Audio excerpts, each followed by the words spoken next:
கன்ஃபார்மா நீங்க ஆட்சி அமைச்சிருவீங்கன்னு உறுதியா ஓ, இருக்கீங்களா? நீ ஆட்சி அமைக்க மாட்டேன்னு சொல்லுவியா? என்ன வேணாலும் நடக்கலாம் இல்ல இல்லையா? சொல்லி பாரு, நீ சொல்லி பாரு. ஆட்சி உனக்கு அமைக்க எலெக்ஷன் என்னன்னு தெரியுமா? இருந்து இந்த பக்கம் உருள்ற, அந்த பக்கம் வரட்டுனா இந்த பக்கம் ஆனா உருள்ற. பாஜக எப்படி உருள்னாலும் சீட்டு கிடைக்க மாட்டேங்குது தமிழ்நாட்டுல. என்ன பேச்சு? என்ன பேச்சுன்னா சீட் இல்லையா சார், ஜீரோ தானே. தம்பி, நீ கடுப்பு வச்சுக்கோப்பா, உனக்கு அதுக்கு ரைட் இருக்கு. அதெல்லாம் போய் தனியாக உன் ஃப்ரெண்ட்ஸுங்கிட்ட டீ குடிக்கும் போது போய் அந்த கடுப்பெல்லாம் பேசு. ஏன்ட்ட பேச? நீ மக்கள் எல்லாருமே மோடி அவர்களுக்கு ஓட்டு போடாமல் இருந்தால் மோடி அவர்கள் மெஜாரிட்டி வந்துருக்கு. சொல்ல வாசையெல்லாம் சொல்ல. என்ன இப்போ இல்ல என்ன பண்ணலாம்னு இருக்கீங்க? ஆட்சியை பிடிக்கலான்னு இருக்கோம். என்ன சார், அண்ணா திமுகவை தாண்டி திமுகவை தாண்டி முயற்சி பண்ணுறோம்ப்பா.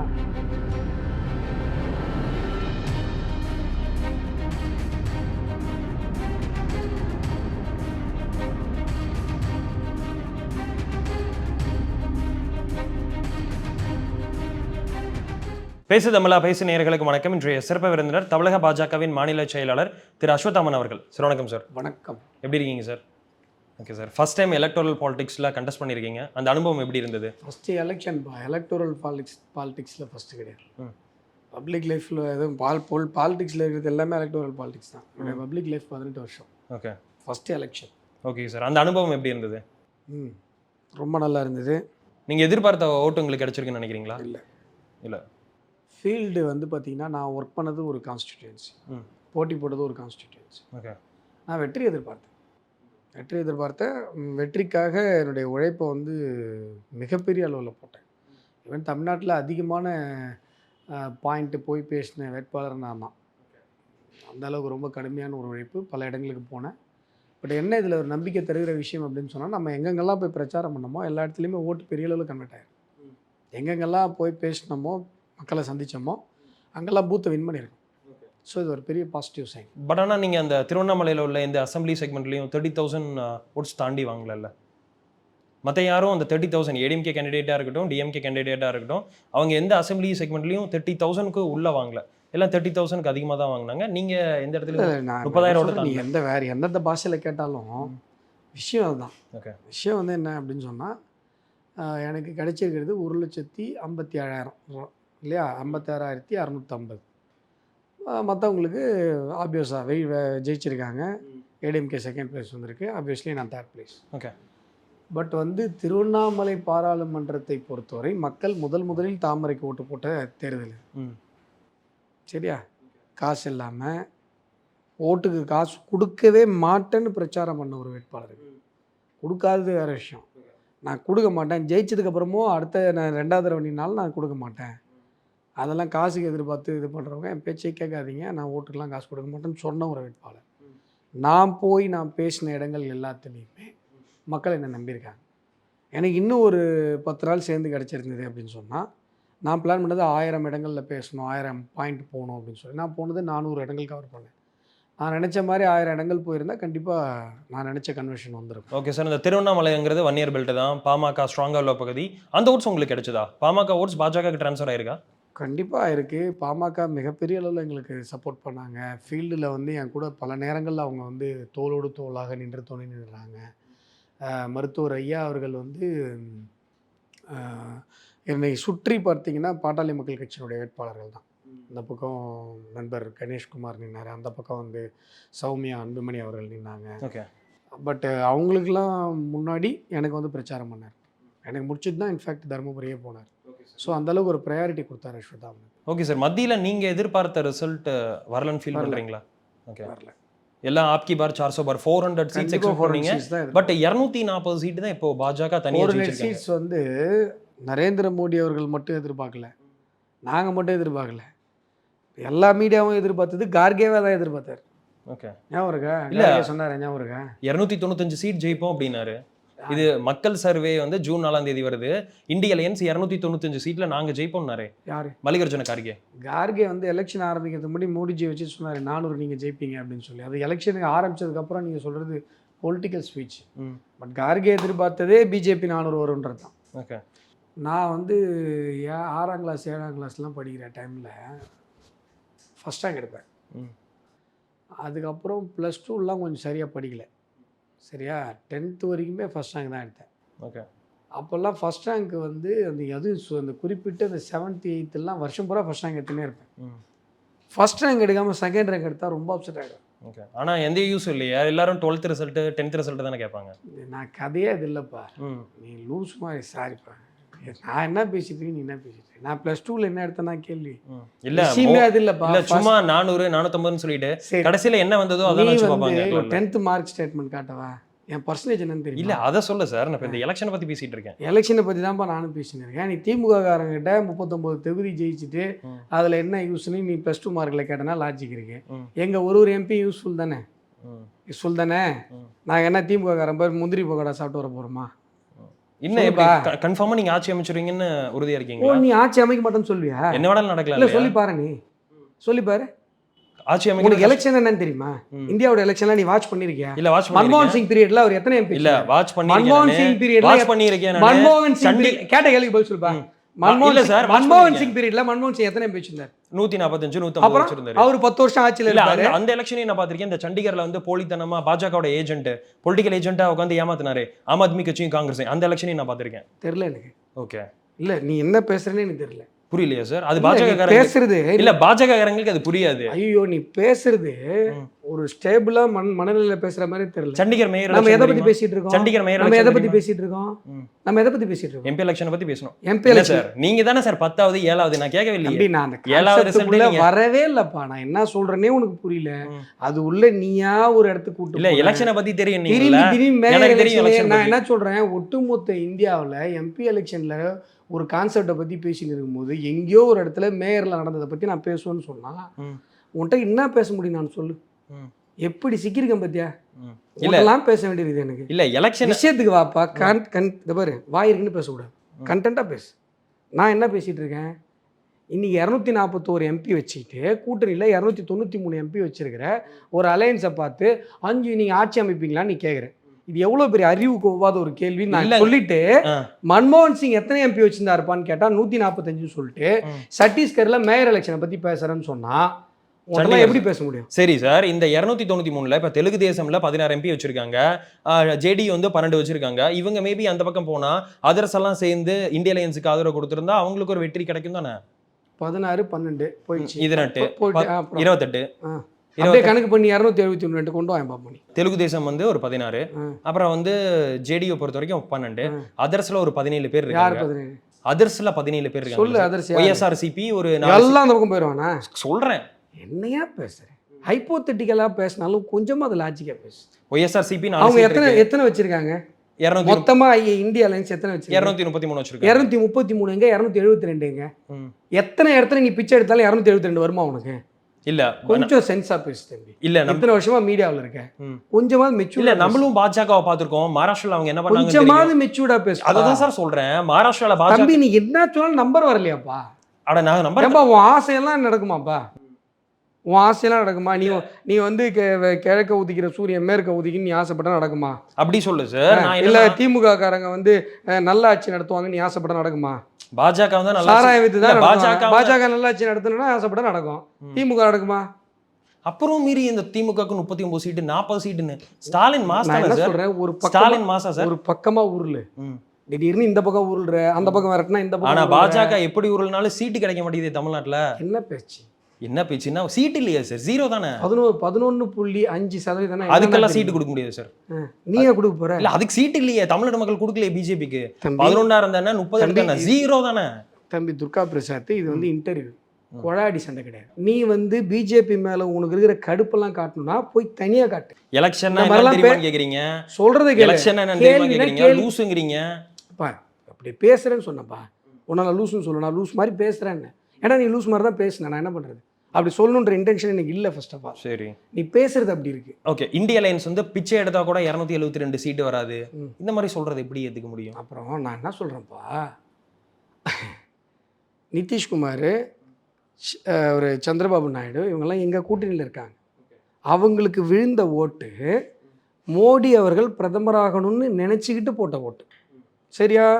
எங்களுடைய என்டிஏ அலையன்ஸு மெஜாரிட்டி வராமல் வெள்ளை யாருகிட்டையும் நாங்கள் கேட்குறோன்னு வையேன். இப்போ உதாரணத்துக்கு 293 எம்பி நாங்கள் கையில் வச்சுருக்கோம். 10 சுயேட்சை எம்பி எங்களுக்கு ஆதரவு தராங்க. அந்த மாதிரி வெளிலேருந்து வந்து தான் நாங்கள் மெஜாரிட்டி டச் பண்ணுறோன்னா நீ பேசுகிறதெல்லாம் லாஜிக்னு ஒத்துக்கலாம். இந்திய அலையன்ஸு நாங்கள் மெஜாரிட்டிக்கு மேலே வச்சுருக்கோம். மெஜாரிட்டிக்கு மேலே 20 சீட்டு நாங்கள் வச்சுருக்கோம், 21 சீட்டு நாங்கள் வச்சுருக்கோம். இப்போ வந்திருக்கிற ஆதரவோடு சேர்த்தா 303 நாங்கள் வச்சுருக்கோம். ஓகே சார், சொல்லுங்க சொல்லுங்க சொல்லுங்க. ஏன் அவசரப்படுற? சொல்லுங்க. எரியுத சொல்லுங்க சார். எரியல. அப்போ கேளு, அமைதியே கேளு. அப்போ வந்து இந்த ஒரு கூட்டணி வந்து ஸ்டேபிளாக வருமா, ஆட்சி அமைக்குமா என்னன்னே தெரில. இதெல்லாம் என்ன பேச்சு இது? ஒருவேளை இந்த சந்திரபாபு நாயுடு அவர்கள் பதில் சொல்லிட்டு அப்புறம் கேள்வி. அதுதான் சார் நான் சொல்றேன். இதுக்கு இப்போ இது என்ன பேச்சு? இல்ல சார், அவங்க அப்போ நான் என்ன சொல்றேன், எங்க கூட்டணியில் இருந்தவங்க அவங்களுக்கு போட்டிருக்கிற ஓட்டு வெளில இருந்து நாங்கள் ஆள் சேர்க்கல. நீ என்ன சொல்ற, காங்கிரஸ் மொத்தமாகவே 99 சீட்டு அவங்க கையில் வச்சிருக்கிறாங்க, மொத்தமாக சேர்த்தனா 233க்கு முக்குது. அங்கேருந்து உனக்கு போகிறதுக்கு இன்னும் 40 கிலோமீட்டர் இருக்குது. ஓகே, அதில் இங்கேருந்து வரும், அங்கே வரும், இங்கே வரும், இப்படி கற்பனை பண்ணல. இல்ல சார், மேபி இப்போ 2000 இப்படி ஒரு கற்பனையே ஒரு கேள்வி கேட்டா ஓகே எதுக்கு நான் பதில் சொல்லணும்? ஓகே சார், நான் ஒரு பாசிபிலிட்டி சொல்றேன். என்டிஏ அலையன்ஸ்ல இருந்து சந்திரபாபு நாயுடு அவர்கள் 2018ல் வெளியே வர்றாரு. 2014 பார்த்தீங்கன்னா சட்டமன்றமும் பார்லமெண்ட் எலெக்ஷனையும் என்டிஏ அலையன்ஸ்ல சந்திரபாபு போட்டியிட்டாரு. சந்திரபாபு நாயுடு அவர்கள் 2018ல் வெளியே வர்றாரு. என்ன சொல்லி வெளியே வர்றாருன்னா, ஆந்திர பிரதேஷ்க்கு தொடர்ச்சியா ஸ்பெஷல் ஸ்டேட்டஸ் கேட்டு வர்றோம், ஆனா பிரதமர் மோடி அவர்கள் கொடுக்க மறுக்கிறாரு அப்படின்னு சொன்னாரு. இப்பவும் அவர் கேட்கலாம் இல்லையா? அப்படி ஒருவேளை பிரைம் மினிஸ்டர் மோடி அவர்களால தர முடியல அப்படின்னா 16 சீட் இருக்கு சார்.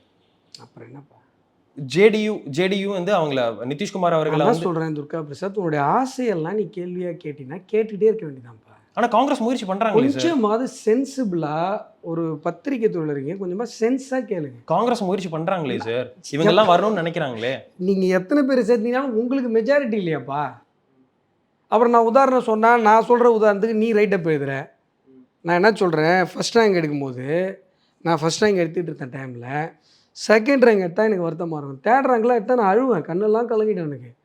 ஆனால் 10 15 மார்க் 20 மார்க் எடுக்கிறேன் என் ஃப்ரெண்டு 35 மார்க் எடுத்துட்டான்.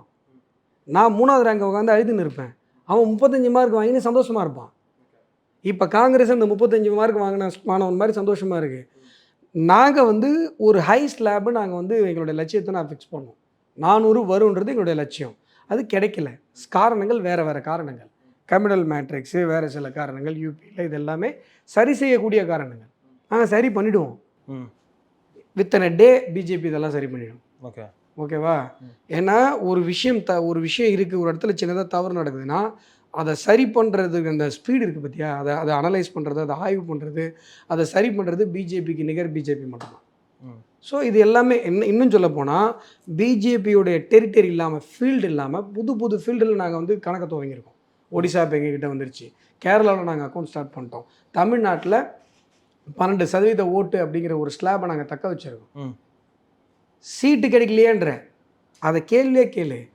நீ கேட்குறது எப்படி இருக்குன்னா, என்ன சொல்கிறது, பிஜேபி மேலே உனக்கு இருக்கிற கடுப்பெல்லாம் காட்டுற மாதிரி இருக்குது. தம்பி நீ கடுப்பை வச்சுக்கோப்பா, உனக்கு அதுக்கு ரைட் இருக்குது. அதெல்லாம் போய் தனியாக உன் ஃப்ரெண்ட்ஸுங்கிட்ட டீ குடிக்கும்போது போய் அந்த கடுப்பெல்லாம் பேசு, ஏன்ட்ட பேசாத.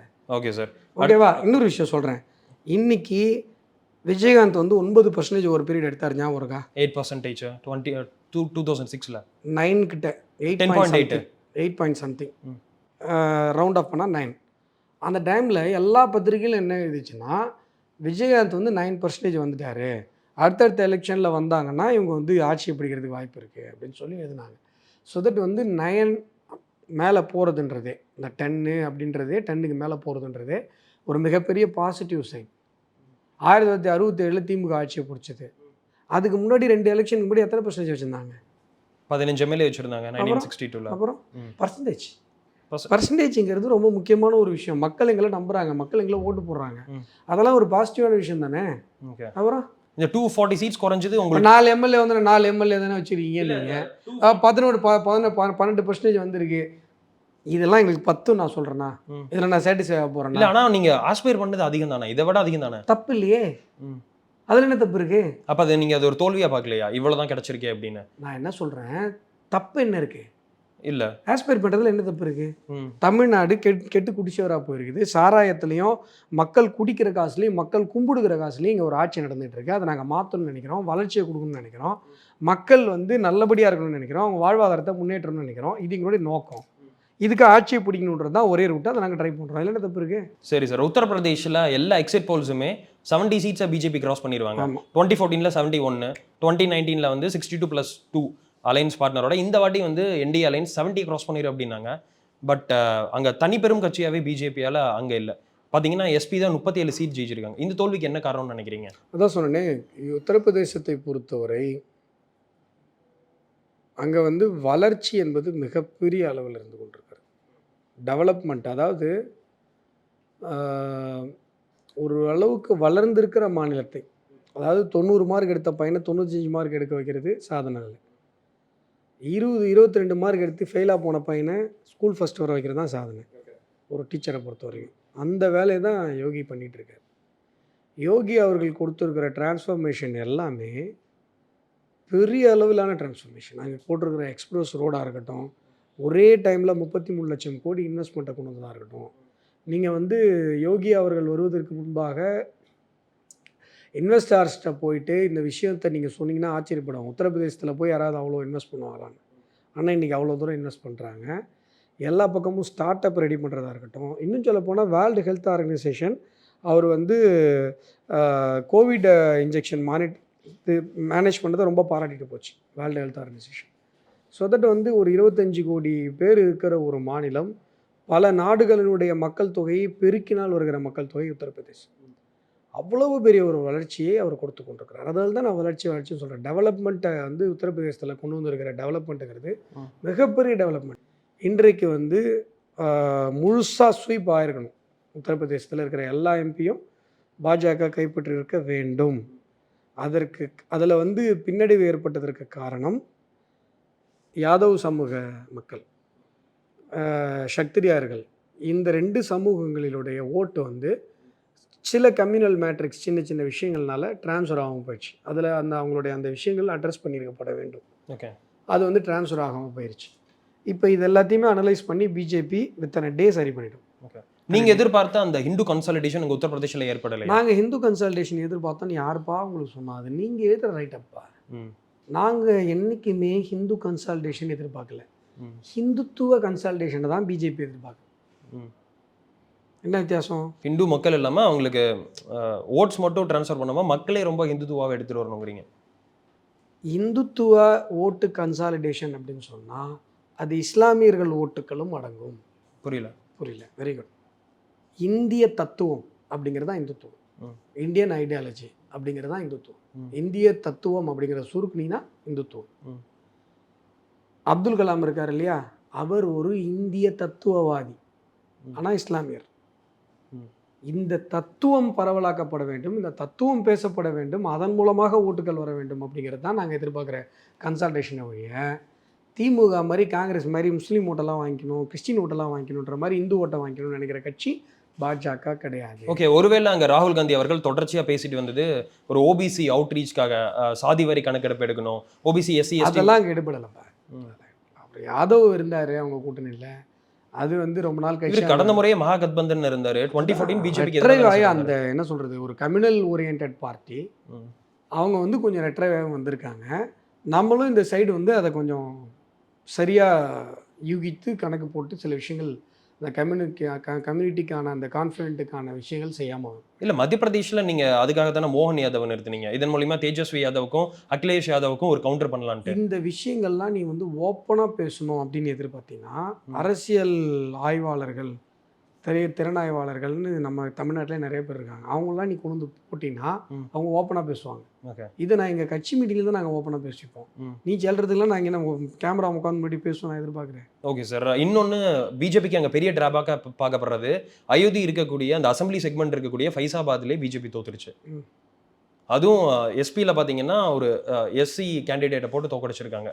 இது ஏதோ ஒரு ப்ரூவ் பண்ணுது பிஜேபிக்கு அகேன்ஸ்டாக அப்படிங்கிறாங்க. புரியல, ஷெட்யூல்டு காஸ்ட் போட்டதுக்கும் இதுக்கும் என்ன புரியல. அங்கே ஷெட்யூல் காஸ்ட் இப்போ உத்தரப்பிரதேசை பொறுத்த வரைக்கும் இப்பயுமே சொல்கிறேன்ப்பா, இந்தியா முழுசும் ஷெட்யூல்டு காஸ்ட் ஓட்டு பிஜேபி தான் அதிகமாக வந்துருக்கு. I can prove it. நீங்கள் இந்த மாதிரி ஒரு கன்செப்ஷனுக்குள்ளே தள்ள பார்க்காதீங்க. Even we are not against to Muslims ஓட்டு கன்வென்ஷன் எங்களுக்கு இருக்குது. பின்ன ஏன் பிரைம் மினிஸ்டர் மோடி அவர்கள் இஸ்லாமியர்களுக்கு வந்து ரிசர்வேஷன் கொடுக்கக்கூடாது, குஸ்பதி இன்ஃபில்ட்ரேட்டர்ஸ் அவங்க அதிக குழந்தை பிறந்துக்குவாங்க, ஜாகிராபாத்தில், ராஜஸ்தானில், தெலுங்கானாவில் பேசினாரு. இதெல்லாம் ஏன் பேசினாரு? இப்போ வந்து நான் வந்து இப்போ பேசும்போது இப்போ ஒரு வார்த்தை சொல்கிறேன்னு வச்சுக்கோங்க. இப்போ அடுத்து நான் இதை சொல்கிறேன்னு வையேன். இந்த தேசத்தினுடைய சொத்துக்கள் பரவலாக்கப்பட்டு அதில் இந்துக்களுக்கு முன்னுரிமை கொடுக்கப்படணும் அப்படின்னு நான் சொல்கிறேன்னு வையேன். நீ என்ன சொல்லுவேன்? இந்துக்களுக்கு மட்டும் பேசுறீங்க, மற்ற கிறிஸ்டியன்ஸ் இஸ்லாம் பீப்புளெலாம் இருக்காங்கல்லன்னு கேட்பேன். இப்போ நீ கேட்குறது இந்துக்களுக்கு எதிரான ஸ்டேட்மெண்ட்டா? இல்லையே சார். அப்புறம் எப்படிப்பா நாங்கள் பேசுறது மட்டும் முஸ்லீம்களுக்கு எதிரான ஸ்டேட்மெண்ட்டாக இருக்க முடியும்? இன்ஃபில்ட்ரேட்டர்ஸ் சொல்கிறது எந்த விதத்தில் நியாயம்? இன்ஃபில்ட்ரேட்டர்ஸ்னு சொன்னது முஸ்லீம்ஸை கிடையாது. ம். ஆனால் முஸ்லீமுடைய ரிசர்வேஷன் அப்படிங்கிற ஒரு விஷயத்த மன்மோகன் சிங் பேசியிருக்காரு. இந்த தேசத்தினுடைய சொத்துக்களில் அவங்களுக்கு தான் முன்னுரிமைன்னு மன்மோகன் சிங் பேசியிருக்காரு. மன்மோகன் சிங் யாரோ ரோட்டில் போகிறவர் கிடையாது, அந்த கட்சியினுடைய பிரதமர். அதே கட்சி இந்த தேசத்தினுடைய சொத்துக்களுக்கு முன்னுரிமைதாரர்கள் இஸ்லாமியர்கள்னு சொல்கிற கட்சி வீட்டில் இருக்கிற கடைசி காண்டாங்குண்டான் வரைக்கும் நாங்கள் கணக்கெடுத்து சொத்துக்களை பட்டியல் போட்டு பரவலாக்குவோம்னு சொல்லும்போது அங்கே முன்னுரிமை யாருக்கு போவோம்?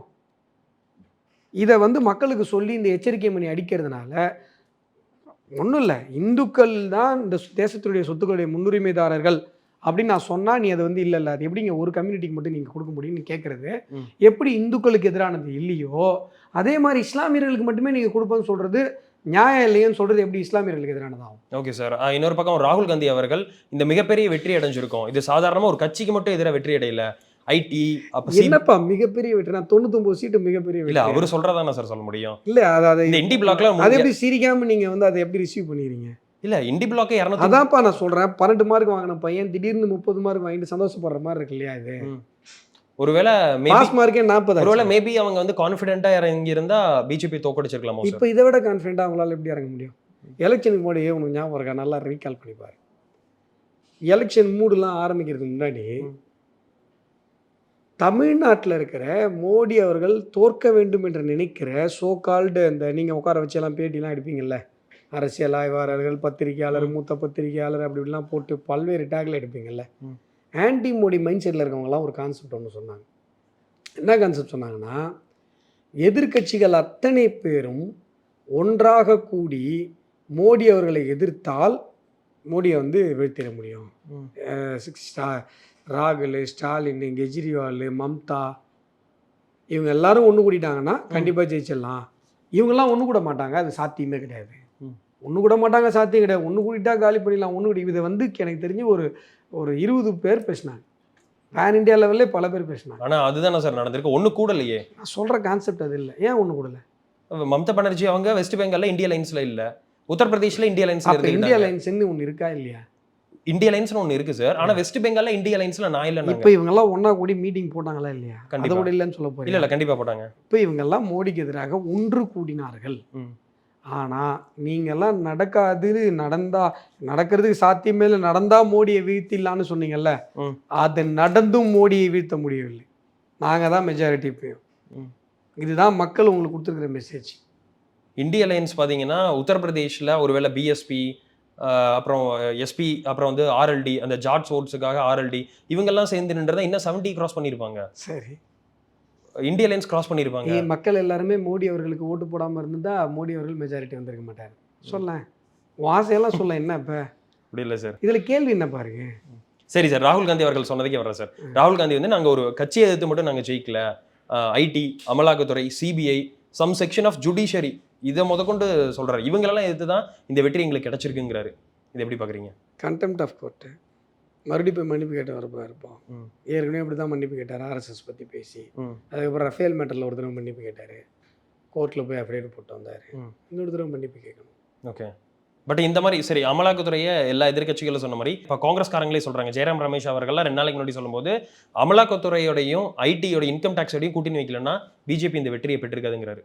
எனக்கு புரியல, இப்போ அமலாக்கத்துறை என்ன பண்ணணும்னு நினைக்கிறீங்க? எதிர்கட்சிங்க ஊரடிச்சு ஒலையில் போட்டு ஊழல் பண்ணி சம்பாரிச்சு கட்டுக்கட்டாக வச்சுருப்பீங்க, அவங்க உட்காந்து பிஸ்கெட் சாப்பிட்ருப்பாங்க. இல்லை அவங்க சொல்கிறது பாஜகவில் இந்த மாதிரி ஆட்கள் இருக்காங்க, ஆனால் அங்கெல்லாம் போக மாட்டேங்குது அமலாக்கத்துறை, இங்கே கிட்ட மட்டும் வராங்க. நான் என்ன சொல்கிறேன், பாஜகவின் மீது ஊழல் புகார் என்று என்றைக்காவது ஏதாவது ஒரு விஷயம் இருந்திருக்கா? காங்கிரஸு, நீ காங்கிரஸ்ன்னு நான் சொல்லும் போதே உனக்கு நான் இந்த செகண்ட் ஒரு 5 ஊழல் ஞாபகம் வந்துடும்.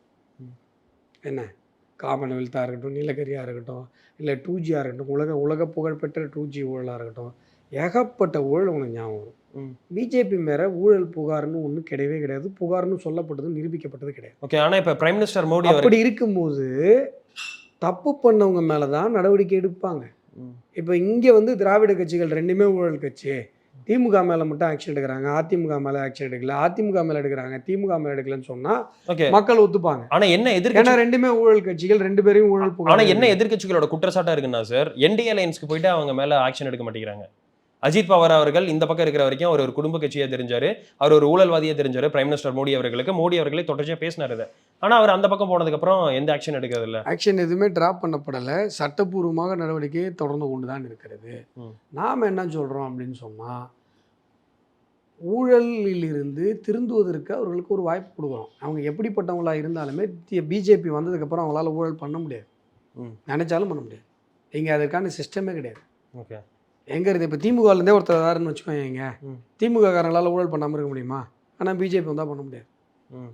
ஏதாவது வழி வாய்ப்பு இருந்தால் தானே பண்ண முடியும், இங்கெல்லாம் பண்ண முடியாது. சார் இப்போ தமிழ்நாட்டை பொறுத்த வரைக்கும் பார்த்தீங்கன்னா 2014 என்டிஏக்கு 2 சீட்டு, 2019 என்டிஏக்கு 1 சீட்டு, 2024 0, 2-1-0 இப்படி டிக்ளைன் ஆகிட்டே இருக்கு. இன்னும் பிரைம் மினிஸ்டர் மோடி அவர்களை எதிர்க்கக்கூடிய கட்சிகளுக்கு தான் இங்கே ஓட்டு போடணும் அப்படின்னு சொல்லிட்டு மனநிலையில் இருக்காங்களா? ஸ்டில் ஆன்டி மோடியா தமிழ்நாடு?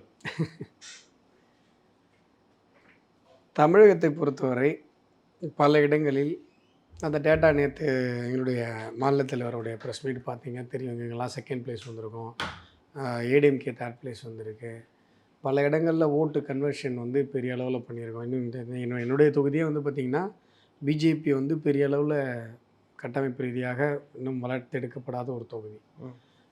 பிஜேபியுடைய கோட்டையாக அறியப்பட்ட பகுதி கிடையாது. அங்கேயே நாங்கள் இவ்வளோ பெரிய கன்வர்ஷன் கொடுத்துருக்கோம், கிட்டத்தட்ட 15% வந்திருக்கோம். ஸோ அதில் வந்து பல இடங்களிலும் மக்கள் மிகப்பெரிய அளவில் எங்களுக்கு வாய்ப்பையும் வரவேற்பையும் கொடுத்துருக்காங்க. நான் ஏற்கனவே சொன்ன மாதிரி இன்னும் ஒரு 10 நாள் டைம் இருந்து இன்னும் பல மக்களை சந்தித்து உரையாடி இருந்தேன் அப்படின்னு சொன்னால் ஓட்டு டபுளாக இருக்கும். எங்களுடைய ரிவ்யூவில் எங்களுக்கு தெரிகிற விஷயம்.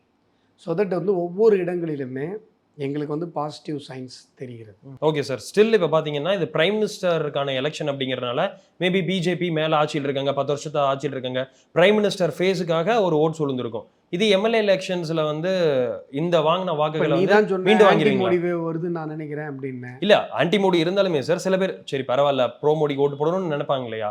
இதே வந்து 2026 ப்ரோ பிஜேபிக்கு வாக்குகளா மாறுமான்னு கேட்குறேன். நான் என்ன சொல்றேன், 2024 தேர்தல் இப்போ முடிஞ்சிருக்கு, இன்னைக்கு தேதி 6. 2026 வரைக்கும் நாங்கள் ஒன்றுமே செய்யாமல் அஸ்வத்தாம அந்த சேரில் உட்காந்துருக்க போகிறானா? பிஜேபிக்காரெல்லாம் அப்படியே சும்மா உட்காந்துருக்க போகிறோமா? இல்லை அண்ணாமலை சும்மா உட்காந்துருக்க போகிறாரா? அப்புறம் இல்லை என்ன பண்ணலான் இருக்கீங்க? ஆட்சியை பிடிக்கலான் இருக்கோம். என்ன சார் அண்ணா திமுகவை தாண்டி திமுகவை தாண்டி முயற்சி பண்ணுறோம்ப்பா, என்ன தப்பு இருக்குது? என்ன சொல்கிறேன், கேன்சர் இருக்குது, கேன்சர் உடம்பு பூரா பரவிடுச்சு, 80% வந்துருச்சு, அதுக்காக விட்டுற முடியுமா? சரி பண்ணி தானே ஆகணும். ஒரு மாநில அரசு மக்கள் குடிக்கிற காசில் நடக்கலாமா? நாடு பூரா கஞ்சா பரவலாக இருக்கலாமா? சிந்தட்டிக் ட்ரக்ல எல்லாம் இது போதைக்கு அடிமையாகி சாவலாமா? உருட்டு பார்க்காம இருக்க சொல்றியா? ஓகே சார், இது மக்களுக்கு தெரியுது, பட் ஸ்டில் ஏன் திமுக சூஸ் பண்றாங்க? மக்களுக்கு தெரியுது, மக்கள் தெரிஞ்சு ஓட்டு போடுறாங்க. மக்கள்கிட்ட போய் பேச வேணாமா? பேச வேணாமா?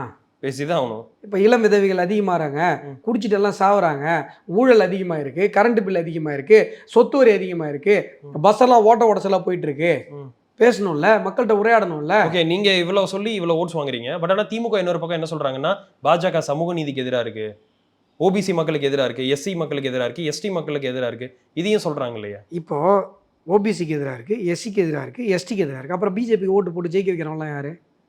அது அந்த ஓபிசி எல்லாம் இப்போ ஓரளவுக்கு எழுச்சி வந்ததுனால தான் யாருமே ஓட்டு போடாம தான் நாங்கள் இப்போ 292 சீட் வந்திருக்குமா? இல்லை சார், கண்டிப்பாக ஓட் போட்டிருக்காங்க. நாங்கள் என்ன சொல்கிறோம், நாங்கள் இப்போ இந்த எங்களுடைய 3 வெற்றியில் நாங்கள் எங்களுடைய என்ன சொல்கிறது, நாங்கள் கம்மியாக வெற்றி பெற்றது இதுதான்.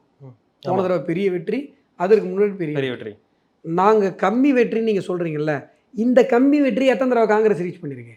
1952, 57, 62, 80 இதில் இந்திரா செத்தப்போ ஒரு தடவை பண்ணியிருக்கு. அதெல்லாம் வந்து ராஜீவ் காந்தி 91ல நான் ராஜீவ் செத்தப்ப. அப்புறம் எக்ஸ்ட்ராடினரி சர்க்கம்ஸ்டன்சஸ்.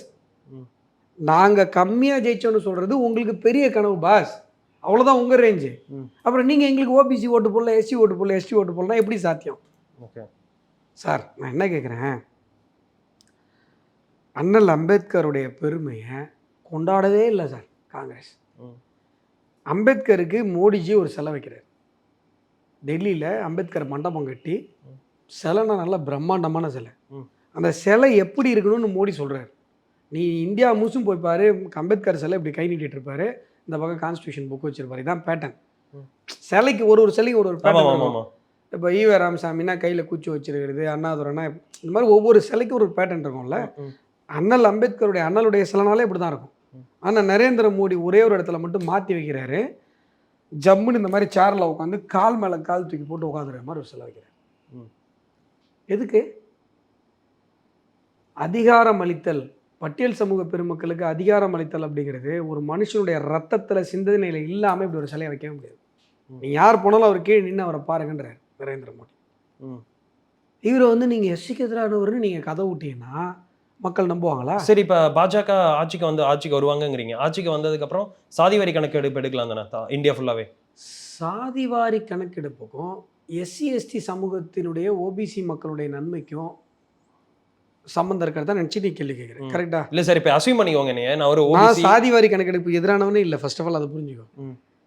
நான் வந்து சாதிவாரி கணக்கெடுப்புக்கு எதிரானவன் இல்லை. பாஜக சார், பாஜக அடுத்து அதான் சொல்ல வரேன். நான் வேற பாஜக வேறேன்னு பிரித்து பேசாதேன். நான் தான் பாஜக தான் நான். நாங்கள் பாஜகவில் இருக்க எல்லாருக்குமே அப்படி தான். எங்களுக்கு ஒரு ஓன்னஸ் இருக்குது எங்கள் கட்சி மேலே. Okay okay. இப்போ நாங்கள் 10 வருஷமாக ஆட்சியில் இருக்கோம். நாங்கள் ஆட்சிக்கு முன்னாடி இருக்கிறப்போ காங்கிரஸில் ஒரு கணக்கெடுப்பு நடத்தினாங்க. அதில் கம்யூனிட்டியும் சேர்த்தாங்க. அது ஏன் வெளியிடலை? அதான் சார், அப்போது முன்னாடி அவங்க பண்ணல. 90ஸ்லேயே வந்து அவங்க எதிராக தான் இருந்தாங்க. ராஜீவ்காந்தி எதிராக இருந்தாங்க, ஜவஹர்லால் நேரு எதிராக தான் இருந்தாங்க. பட் ராகுல் காந்தி என்ன நினைக்கிறாருன்னா, அது நம்ம தப்பு பண்ணிட்டோம், சரி நம்ம மிஸ்டேக் வந்து ரெக்டிஃபை பண்ணிவிட்டு ஓபிசி எஸ்சி எஸ்டி மக்கள் வந்து வளர்ச்சிக்கு வாங்கி கொடுக்கலாம்னு நினைக்கலாம் இல்லையா? கரெக்டு. இதே மாதிரி தான் என்ன சொன்னார்னா, எங்கள் பாட்டி வந்து பிரதமராக இருக்கும்போது நான் சின்ன பையனாக பார்த்துருக்கேன், சிஸ்டம்லாம் பார்த்துருக்கேன். நாங்கள் வந்து இந்த சிஸ்டம் எங்களுக்கு நல்லா தெரியும். இந்த சிஸ்டமே ஏழை மக்களுக்கு, ஒடுக்கப்பட்ட மக்களுக்கு எதிரானது. எதை சொல்கிறாரு? காங்கிரஸில் அவருடைய மூதாதையர்கள் ஆட்சி நடத்தின விதத்தை சொல்கிறார். ராகுல் சொன்னார். இது அந்த ஆட்சி நடத்துகிற சிஸ்டமே எஸ்சி எஸ்டி மக்களுக்கு, ஒடுக்கப்பட்ட மக்களுக்கு, பிற்படுத்தப்பட்டவங்களுக்கு, ஏழை மக்களுக்கு எதிரானது அப்படின்னு சொல்கிறார். ஆனால் அதை மாற்றணும்னு அவர் சொல்லவே இல்லை. சிஸ்டமே அப்படி தான் இருக்குன்றார். அப்போ அதே மாதிரி இது நீங்கள் சொல்கிறார், எங்கள் தாத்தா தப்பு பண்ணிட்டாங்க, தாத்தாவோட அப்பா தப்பு பண்ணிட்டாங்க, அதை பண்ணிட்டாங்க, இதை பண்ணிட்டாங்க, நாங்கள் மாற்ற போகிறோம்.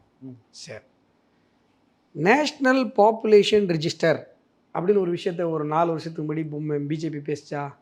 சிட்டிசன்ஷிப் அமெண்ட்மெண்ட் ஆக்டோட சேர்த்து என்பிஆர் பேசப்பட்டதா? அதையும் சார் ஏற்றீங்க? அதான் சார் பாஸ்டில் எதிர்த்துருக்கு. என்பிஆர்னா என்னென்னா தெரியுமா சார் உங்களுக்கு? என்பிஆரில் உங்களுடைய டீட்டெயில்ஸ் எல்லாமே வரப்போகுது. அதில் ஆப்வியஸாக உங்கள் கம்யூனிட்டி டீட்டெயிலும் வரப்போகுது. அப்புறம் ஏன் ஏற்றிங்க? அதான் சார், மேபி அவர் ராகுல் காந்தி அவர்கள் நினைக்கிறது பாஸ்டில் நம்ம சார் இங்கே பேசுகிறவங்க ஏன் சார் எதிர்த்தாங்க? இப்போ வரைக்கும் ராகுல் என்பிஆருக்கு இது பண்ணுறாரா, வரவேற்கிறாரா? அவர் சாதிவாரி கணக்கெடுப்பு தான் எடுப்பேனுங்கிறாரு. ஆட்சிக்கு வந்துட்டா சாதிவாரி கணக்கெடுப்பு எடுக்கணும் தானே சார் சொல்கிறாரு. பேசுறது நல்லா புரிஞ்சுக்கோப்பா. நேஷ்னல் பாப்புலேஷன் ரெஜிஸ்டர், தேசிய மக்கள் தொகை கணக்கெடுப்பு. அதில் சாதி ஒரு இன்ஃபர்மேஷனாக வந்தால் அது சவுண்ட்ஸ் இட்ஸ் நாட் ஆக்வர்ட். ஆனால் சாதியை முதன்மைப்படுத்தி நீ ஒரு சர்வே எடுக்கிறேன்னு சொன்னால் அப்போ இது பிரித்தாளும் சூழ்ச்சி தானப்பா. என்ன சார் பிரித்தாளும் சூழ்ச்சி? இப்போது நான் அசியூம் பண்ணிக்கோங்க சார், நான் ஒரு ஓபிசி எஸ்சி எஸ்டி ஏதாவது உங்கள் வீட்டுக்கு வந்து கணக்கெடுக்கிறவங்க டோரை தட்டி உங்கள் பேர் என்னங்க, வீட்டில் எத்தனை பேர் இருக்கீங்க அப்படிலாம் கேட்டுட்டு நீங்கள் என்ன கம்யூனிட்டின்னு கேட்டால் நீ சொல்லுவேன். டோரை தட்டி கதவை திறந்தோடனே என்ன சாதின்னு எடுத்து உடனே கேட்குறாங்க, நீ என்ன பண்ணுவேன்? அதான் என்ன சென்சஸ் எடுக்காமல் இருக்கே சார் 2021 கோவிட்னால. சென்சஸ் எடுக்க வர்றவன் உன் வீட்டு கதவை தட்டி நீ டோரை திறந்த உடனே நீ என்ன ஜாதின்னு கேட்குறான், நீ என்ன பண்ணுவேன்? சொல்ல வேண்டியதான். கேஸ்ட் சர்வே தான் எடுக்கிறாங்கல்ல. நான் இப்போ சொல்கிறதுனால கற்பனை பண்ணி பார்க்க முடியுதா, முடியலையா சார்? கவர்மெண்டால கற்பனை பண்ணி பார்க்க முடியல. கொஞ்சம் மூச்சு இழுத்து விட்டு நான் சொல்கிறத யோசிச்சு. கவர்மெண்ட் அஃபிஷியல் வர்றாங்க, என்னோட நான் சொல்கிறது இன்னும் கேட்ச் பண்ணவே இல்லை. உனக்கு வீட்டு கதவை தட்டி நீ கதவை திறந்தோடனே நீ என்ன ஜாதின்னு கேட்குறாங்க. முதல் கேள்வி என்ன பதில் சொல்லுவேன்? 3வது மனுஷன் வந்து கேட்க போகிறது இல்லை சார், கவர்மெண்ட் அஃபிஷியல் தான் வந்து கேட்க போறாரு. அப்ப சொல்லிடுவேன். நீ சொல்லுவ சொன்னா தானே? இல்ல சார், சொன்னா தானே சொல்லுவாப்பா. தமிழ்நாட்டில் 80% பேர் அப்படிலாம் சொல்ல மாட்டாங்க. அப்புறம் எப்படி சார் கம்யூனிட்டிக்கு ரெப்ரசன்டேஷன் ஏன் சொல்ல மாட்டாங்க தெரியுமா? எடுத்த உடனே பொது வெளியில ஏன் சாதி கேட்குறேன் நீங்கள் தமிழகத்துல எல்லாம் கேட்பான். தமிழகத்தினுடைய மனநிலை, இந்தியாவுடைய மனநிலை அதுதான். அப்போ கடைசி வரைக்கும் ஓபிசி எஸ்சி எஸ்டி மக்களுக்கு டெவலப்பே வராதே சார். இப்பயும் நான் சொல்றது நீ புரிஞ்சுக்கல. இல்ல சார், ராகுல் காந்தி அவர்கள் சொன்னதே ஒன்று சொல்றேன். ராகுல் சொல்றது என்னன்னா, உன் வீட்டு கதவை தொட்டி நீ கதவை திறந்தா என்ன சாதின்னு கேட்பாங்க. தப்பு இல்லைங்கிற சொன்னதில்ல. அது தப்பா இல்லையான்னு மைக்கு தூக்கிட்டு போய் நீ கேளுப்பா 10 பேர்கிட்ட. அது உனக்கு மட்டும் தப்பா தெரியலன்னா அதுக்கு என்ன பண்ண முடியும்? நான் என்ன சொல்றேன், சாதி ரீதியாகவே மக்களை அணுகுவது, சாதி ரீதியாகவே ஒரு மக்கள் தொகை கணக்கெடுப்பை நடத்துவது அப்படிங்கிறத விட எல்லா ஆஸ்பெக்ட்ஸ்லயும் ஒரு கணக்கெடுப்பு நடத்தப்பட்டு ஓகே இப்ப அதில் ஒரு சாதி இல்ல சார் இப்ப பீகார்ல சாதி வாரி கணக்கெடுப்பு எடுத்தாங்க. அதில் சாதி ஒரு அங்கமாக இருப்பதுதான் சரியான முறையாக. ஓகே சார் பீகார்ல சாதி வாரி கணக்கெடுப்பு எடுத்தாங்க. சரியான முறையாக இருக்க முடியும். அந்த முறையை தான் நான் சொல்றேன். அப்ப ஏன் முன்னாடி நேஷனல் பாப்புலேஷன் ரெஜிஸ்டர் எதிர்த்தீங்கன்னு கேட்கிறேன். இதுல என்ன தப்பு இருக்கு? தமிழ்நாட்டுல எல்லா கட்சியும் எடுத்தாங்கப்பா NPR. ஓகே அப்புறம் நீங்க எப்படி நீங்க சாதி வாரி கணக்கெடுப்பை பத்தி பேசுவீங்க? சரி சார் அது ஒரு பக்கம் இருக்கட்டும். இப்போ ஆரம்பத்துல இருந்து பிஜேபி கேட்டு வந்தது. ஆரம்பத்தில் என்ன சொன்ன மாதிரி 400 சீட் கேட்டாங்க. அது எங்களுக்கு ஸ்பெஷல் மெஜாரிட்டி கொடுங்கன்னு சொன்னாங்க. ரேவந்த் ரெட்டி சொன்னது ஸ்பெஷல் மெஜாரிட்டி பிஜேபி எது கேட்குறாங்கன்னா அவங்க இடஒதுக்கீடு ரிசர்வேஷனுக்கு அவங்க அகேன்ஸ்டா இருப்பாங்க, கான்ஸ்டியூஷனுக்கு அகேன்ஸ்டா இருப்பாங்க. யார் அகேன்ஸ்டா இருப்பாங்க? பிஜேபி ரேவந்த் ரெட்டி சொன்னாரு சார். பிஜேபி கான்ஸ்டியூஷனுக்கு எதிராக இருப்பாங்க. பேப்பர்ல நோட்ஸ் எடுத்து வரும்போது நினைச்சேன் இந்த மாதிரிலாம் நிறைய. இல்ல கான்ஸ்டியூஷனுக்கு பிஜேபி எதிராக இருக்கிறாங்க, கான்ஸ்டியூஷனை மாத்த பாக்குறாங்க அப்படின்னு சொன்னாங்க. இப்போ பிஜேபி வந்து அவங்க தன்னந்தனியா பாத்தீங்கன்னா ஷார்ட் ஆஃப் மெஜாரிட்டி தான். நீங்க நிறைய ஆஸ்பயர் பண்ணி வச்சிருப்பீங்களா? ஹிமந்தா பிஸ்வா சர்மா அசாமுடைய பிஜேபி சேர்ந்த முதலமைச்சர் சொன்னது 2004 இருந்து 2014 வரைக்கும் நாங்க எல்லாமே பண்ணிட்டோம், 2024 எங்களுக்கு 400 சீட் கொடுத்தா நாங்க இன்னும் நிறைய பண்ணுவோம் அப்படின்னாரு. அந்த நீங்க இப்போ மெஜாரிட்டி ஷார்ட்டா இருக்கீங்களா? இது ஏதாவது உங்களை தடுக்குதா? நீங்க இந்த 2024க்குள்ள போகும்போது ஏதாவது தடுக்குதா? Make sense. அதாவது தம்பி நீங்க வந்து நாங்க 2014ல் நாங்க ஆட்சி அமைச்சப்போ ராகுல் வந்து ஒரு இன்டர்வியூ கொடுத்தாரு. உங்களுக்கு அது தெரிஞ்சிருக்க நியாயம் இல்லை. அப்போ என்ன சொன்னாருன்னா 44 சீட்டு நினைக்கிறேன், 44 சீட்டு காங்கிரஸ் ஜெயிச்சு. அப்போ வந்து ராகுலை பார்த்து ஒரு கேள்வி கேட்டாங்க. என்னங்க இந்த மாதிரி நாட்டை ஆட்சி பண்ண கட்சின்னு வெறும் 44 சீட்டு வந்துட்டீங்க, எதிர்கட்சி அந்தஸ்தே உங்களுக்கு கிடைக்கலையே அப்படின்னும் போது ராகுல் என்ன சொன்னாருன்னா 44 பவர் என்னன்னு நீங்கள் பார்லிமெண்ட்டில் பார்ப்பீங்க அப்படின்னாரு. அவங்க 44 வச்சுருந்தப்பையும் சரி 52 வச்சுருந்தப்பையும் சரி பார்லிமெண்ட் செஷன் ஆரம்பித்தாலே குரங்குத்தனமான சேட்டைகள் தான் பண்ணுவாங்களே ஒழிய ஆக்கப்பூர்வமான விவாதங்கள் நடத்துவதற்கு அனுமதித்ததே கிடையாது. நீங்கள் நல்லா பாருங்கள், ஒரு இஷ்யூ பேஸ்டாக ஒரு விஷயம் பேசணும் அப்படின்னு சொன்னால் அந்த இஷ்யூ பேஸ்டாக பிரச்சனை பண்ணணும். பிரச்சனை பண்ணுறதுக்காக ஒரு இஷ்யூவை ஃபேப்ரிகேட் பண்ணக்கூடாது. ஓகே சார், நீங்கள் ஆஸ்பயர் பண்ணியிருக்கீங்களா? ஒரே நாடு ஒரே தேர்தலாக இருக்கட்டும், டீலிமிட்டேஷன் வந்ததுக்கப்புறம் சீட்ஸ் அதிகப்படுத்துறதா இருக்கட்டும், இதெல்லாம் உங்கள் கூட இருக்கிற என்டிஏ பார்ட்னர்ஸ் வந்து அலைன்ஸ் பார்ட்னர்ஸ் ஒத்துக்குவாங்கன்னு நினைக்கிறீங்களா? சார் இப்போது ஏன் நீங்கள் இவ்வளோ போகிறீங்க? காமன் சிவில் கோடுக்கு ஒத்துக்கிட்டு தானே இவங்கெல்லாம் வந்திருக்காங்க எங்கள் கூட. நாங்கள் காமன் சிவில் கோடு எங்களுடைய வாக்குறுதியில் இருக்கே.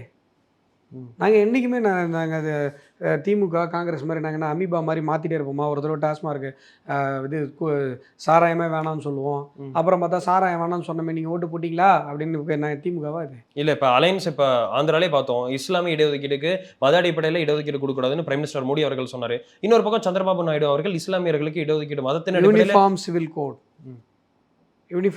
கோட் மதத்தின் அடிப்படையில் ரிசர்வேஷன் கொடுக்கக்கூடாதுன்னு மோடி மட்டும் சொல்லலப்பா, அண்ணல் அம்பேத்கர் சொல்லியிருக்காரு. ஓகே சார், இதுக்கு வந்து சந்திரபாபு நாயுடு அவர்கள் என்ன சொன்னாருன்னா இஸ்லாமியர்களுக்கு மதத்தின் அடிப்படையில் இடஒதுக்கீடு கொடுக்கறது சரிதான்னாரு.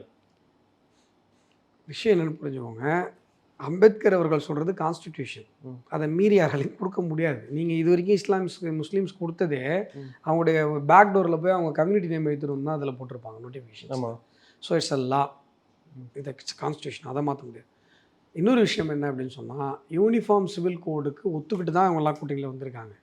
அதே போல் மன்மோகன் சிங் பிரதமராக இருக்கும்போது இங்கே 40 சீட் இருந்தது, 2004 40 அவுட் ஆஃப் 40 டிஎம்கே. அதனால தான் இவங்க வந்து ஆட்டினாங்க. ஆனால் அப்போ கூட ஈழத்தமிழர்கள் கொத்தா கொல்லப்பட்ட போது இவங்க எதுவுமே பண்ணல. இவங்க லெவல்லாம் நான் போகிறேன் முக்கியமான போர்ட்ஃபோலியோ வாங்கிட்டு வரேன்னு தான் இருந்தது.